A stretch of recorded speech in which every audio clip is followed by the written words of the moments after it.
Hello friends, कैसे हो आप लोग। आज मैं आप लोगों के सामने आया हूँ बात करने, और मुझे बड़ी हंसी आ रही थी तो मैंने सोचा आज एक वीडियो शेयर किया जाए। काफ़ी दिनों से देख रहा हूँ ये जो नाटकबाजी चल रही है इंडिया में, प्रोटेस्ट हो रहा है और कहीं ना कहीं जंतर मंतर पे सब पहुँच रहे हैं। सोनम वांगचुक जो है उन्होंने भूख हड़ताल करी, 10 दिन, 15 दिन, 20 दिन, वज़न कम होता रहा। उसके बाद उनको उठा लिया गया वहाँ से। उनको उठाया इसलिए गया जिससे कि वो बचे रहें, मर नहीं जाएं, उनको प्रॉपर टाइम पे ट्रीटमेंट मिल सके, उपचार मिल सके, इसलिए अस्पताल ले जाया गया। उनसे कहा वहाँ पर कुछ खा लो, उन्होंने तब भी नहीं खाया। और इंसान को बचाने की कोशिश की जा रही है, उसके बावजूद भी अगर इंसान लग रहा है कि नहीं मैं तो अनशन करूँगा बच्चों के लिए। और कौन से बच्चे? ये बच्चे जो देश के प्रधानमंत्री को गाली देते हैं, जो हमारे हिंदुओं के देवी देवताओं को गाली दे रहे हैं। आप लोगों को लगता है ये लोग बच्चे हैं? स्टूडेंट हैं, ये पढ़ने वाले हैं। पढ़ने वाले इंसान पे कभी भी इतना टाइम नहीं होता है कि वो यहाँ जाए और फालतू की बयानबाजियाँ करे। अगर आप नेतागिरी करेंगे, ग्रुपिज्म करेंगे, जाके धरने देंगे, फालतू की बातें करेंगे just to come into the limelight, आपको लगता है लोग आपको अपना गुरु मानेंगे, तो ऐसा कुछ भी नहीं होगा। आपका स्वागत पुलिस के डंडों से ही होगा। बहुत ही बढ़िया डिसीजन है, मैं तो बहुत खुश हूँ। पर्सनल लेवल पे अगर मैं आपको अपना ओपिनियन शेयर करूँ तो जो कुटाई करी गई है बहुत सही करी गई है, और आगे भी होती रहनी चाहिए सरकार की तरफ से अगर ऐसे काम होते हैं तो। क्योंकि देखिए, दिल्ली में मेट्रो स्टेशंस का बंद होना और जो बहुत अच्छे वाले एरियाज़ हैं जहाँ से बसेस वगैरह निकलती हैं, ये सब चीज़ें, इन सब चीज़ों का दर्द वही इंसान झेल सकता है जो दिल्ली में रहा है, जिसको दिक्कतें आती हैं रोज़ की अपनी रोज़ी रोटी कमाने में। शाम का टाइम आदमी 5-6 बजे ऑफिस से निकलता है, उसके बाद आप रास्ते ब्लॉक कर रहे हो, वो कैसे इंसान घर जाएगा जो सुबह का निकला हुआ था। सुबह से आप नाटक कर रहे हो, सुबह से ऑफिस पहुंचने में देर हो गई होगी। आप लोगों को पता है कि प्राइवेट नौकरियां आजकल ऐसी हैं, हम लोग अगर 2 मिनट भी लेट हो जाएं तो बॉस है तो तनख्वाह काट देता है। अगर आपने कटवा ली तो कोई दिक्कत नहीं, और अगर आप अड़ गए तो आपको अपनी जॉब से हाथ धोना पड़ता है। तो इसका खामियाजा कौन भुगतेगा? एक मिडिल क्लास आदमी के पास नौकरी नहीं है, जिस पे है वो कहीं ना कहीं परेशान हो रहा है, वो रात को कितने बजे घर पहुंचेगा? उसका घर तो वैसे ही बिगड़ जाएगा ना अगर उसकी नौकरी चली गई तो, क्योंकि एक घर में 4 खाने वाले हैं और 1 कमाने वाला है। मगर इन लोगों को ये बात समझ में नहीं आती। दूसरी चीज़, आप में से ऐसे कितने लोग हैं मुझे बताइएगा कमेंट में, कि हम लोग रोज़ सुबह उठते हैं, नहा धो के तैयार होते हैं, अपने काम पे निकलते हैं। आप में से कितने हैं जो घर से ये कह के निकलते हैं, अच्छा आज मैं जा रहा हूँ धरने पे, आज मैं पिटने जा रहा हूँ, आज पुलिस वाले मेरे डंडा देंगे, मैं डंडा खा के आता हूँ शाम तक? ऐसे कोई कहता है क्या? कोई नहीं कहता है।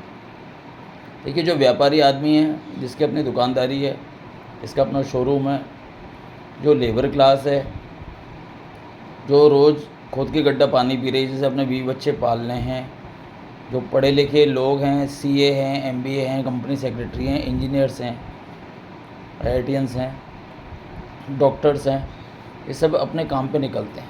किसी पे भी इतना वेलापंथी का टाइम नहीं है कि वो जाके शोर शराबा करे। बहुत एक साफ सीधी सी बात है कि आजकल ये कहा गया अपने अंदर और स्किल्स डेवलप करो। आप कहते हो कि पेपर लीक हो गया, अरे हो गया लीक तो सिर्फ आपके लिए नहीं, वो सबके लिए हुआ। वो सिस्टम में खामी है, वो धीरे धीरे दूर होगी, उसका एक तरीका होता है। ऐसा नहीं होता है कि आपको पुलिस वाला मार रहा है, आप पलट के मार रहे हो और फिर आप पिट रहे हो।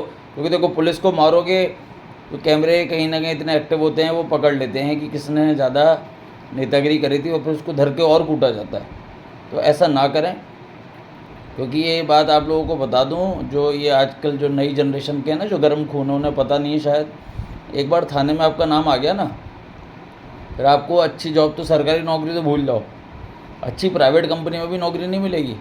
क्योंकि जो वेरिफिकेशन होता है तो पता चल जाएगा कि आप कहाँ पर रजिस्टर्ड हो, कहाँ आपने कब कैसे क्या उत्पात मचाया था। तो इसलिए ऐसा कोई काम नहीं करें कि आप पुलिस के हत्थे चढ़ें। रही दूसरी बात, आप अपने अंदर स्किल्स डेवलप करो। देखो, अगर पैसा कमाना ही मेन आपका लक्ष्य है, क्योंकि देखो पैसे से ही सारी दिक्कतें हैं ना, तो अपने अंदर कुछ ना कुछ टैलेंट डेवलप करो ना। क्यों दे रहे हो आप एग्ज़ाम्स? नॉर्मल पढ़ाई करो, जो BA BCom BSc करते हैं वो भी तो पढ़ाई कर ही रहे हैं ना, ग्रेजुएशन तो हो ही रहा है। किसी भी नौकरी के लिए मिनिमम जो रिक्वायरमेंट है वो ग्रेजुएशन है। बाकी हर इंसान अपने टैलेंट पे ही आगे बढ़ता है। नौकरी में लगना बहुत आसान है, नौकरी में बने रहना बहुत मुश्किल है। नौकरी में तो आपको कोई भी जुगाड़ से भी लगवा देगा, तो आप अपने अंदर स्किल्स डेवलप करें, बजाय इसके कि आप वहाँ पर नौटंकियाँ करें। अब मैं देख रहा हूँ कि दिल्ली में, पटना में, बम्बई में, हर जगह अभी नाटकबाजियाँ हो रही हैं। क्यों हो रही हैं? फिल्म स्टार्स, नसरुद्दीन शाह जैसे लोग, जिनकी ब्रांड वैल्यू वैसे ही 0 है, लोग हंसते हैं इनकी शक्लें देख के। ये 8 फिल्मों के हीरो रहे हैं, अब कब्र में इनके पाँव लटक रहे हैं, बूढ़े हो गए, ये ऊट पटांग आके बोलते हैं, तो वो चीज़ें अच्छी नहीं हैं।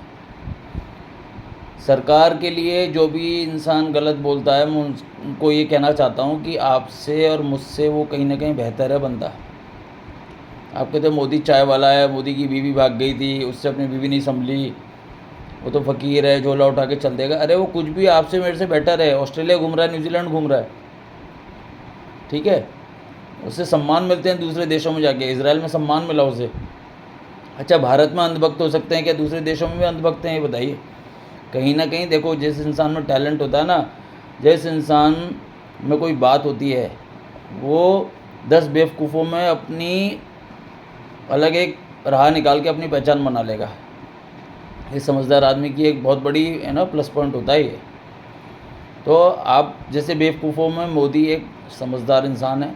गुजरात में जो CM रहा तब भी बहुत ढंग से उसने डील किया। भारत में PM बनना और 3 बार बनना बहुत बड़ी बात है। आप जिस राजकुमार को, जो कुंवारा था, जब से वो युवा नेता था, आज तक वो बन नहीं पाया। वो ज़मीन में पसड़ जाता है, धरने देते देते उसे उठा के लेके जाती है पुलिस। आप चाहते हो कि वो PM बनेगा? इनके परिवार वालों ने अध्यक्ष पद को नहीं छोड़ा सालों तक, आप उनसे उम्मीद कर रहे हो क्या? तो ऐसा कुछ भी नहीं है।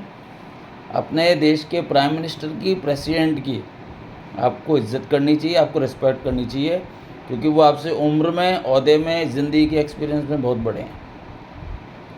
आप ये माँ की गालियाँ, बहन की गालियाँ बकना और बीच बीच में बात बात में हिंदू मुसलमान करना, इसको बंद करें, इससे कुछ भी नहीं होता है। बहुत से मुसलमान ऐसे भी हैं जो BJP को सपोर्ट करते हैं। मैं मानता हूँ ज़्यादातर नहीं करते होंगे, मगर बहुत से करते हैं। बहुत से हिंदू ऐसे हैं जो कांग्रेस को सपोर्ट करते हैं, BJP को सब नहीं करते। तो ये सब सोच है हमारी। हमको आपसी सौहार्द बना के रखना है, आपस में ऐसी कोई बात ना करें कि लड़ें। फेसबुक पर मैं देख रहा हूँ लोग ये पोस्ट डाल रहे हैं कि आप, अगर आपका विचार अलग है तो आप मेरे ग्रुप से हट जाओ, मैं आपको अनफ्रेंड कर दूंगा या कर दूंगी, मैं आपको ऐसे कमेंट कर दूंगी, मैं आपका पोस्ट स्क्रीनशॉट डाल के दिखा दूंगी। इससे क्या हो जाएगा? ये सब बचकानी बातें, इनसे कुछ भी नहीं होता है। इन चीज़ों पर अगर आपके रिश्ते टूटते तो आप मूर्ख हो कि आप किसी को जस्ट बिकॉज उसने कह दिया कि आई लव मोदी जी, तो आपने उसको हटा दिया। ये तो उसकी भावना है। आज मैं आपको अपने इस वीडियो में अपनी भावना बता रहा हूँ, लेकिन मैं ये नसीहत भी देना चाह रहा हूँ कम उम्र के उन बच्चों को जिनको बरगलाया जा रहा है और आंदोलन के नाम पर और धरने के नाम पर कि चलो एक हो जाते हैं और उनके खिलाफ़ प्रदर्शन करते हैं। ये सब चीज़ें ना करें। अब बॉम्बे में भी नाटक होने वाला है, तो कृपया इससे दूर रहें, क्योंकि आप जाएंगे तो आपकी सुड़ाई पक्की है। आम आदमी को परेशान होते हुए सरकार नहीं दे सकती, पुलिस नहीं देख सकती। यू हैव नो राइट कि आप पुलिस पे पलट के हाथ उठाएं। पुलिस आपको घर पे आके नहीं मार रही है, आप ऐसी जगह पे जा रहे हैं, आप पिटने का काम कर रहे हैं, इसलिए आप पिट रहे हैं। इसलिए एक अच्छे नागरिक होने के नाते आपका ये फ़र्ज़ है कि ढंग से अपने आप को पेश करें, अपने काम से काम रखें, अपने पढ़ाई पे, अपने नौकरी पे, अपने व्यवसाय पे ध्यान दें। जय भारत, जय हिंद।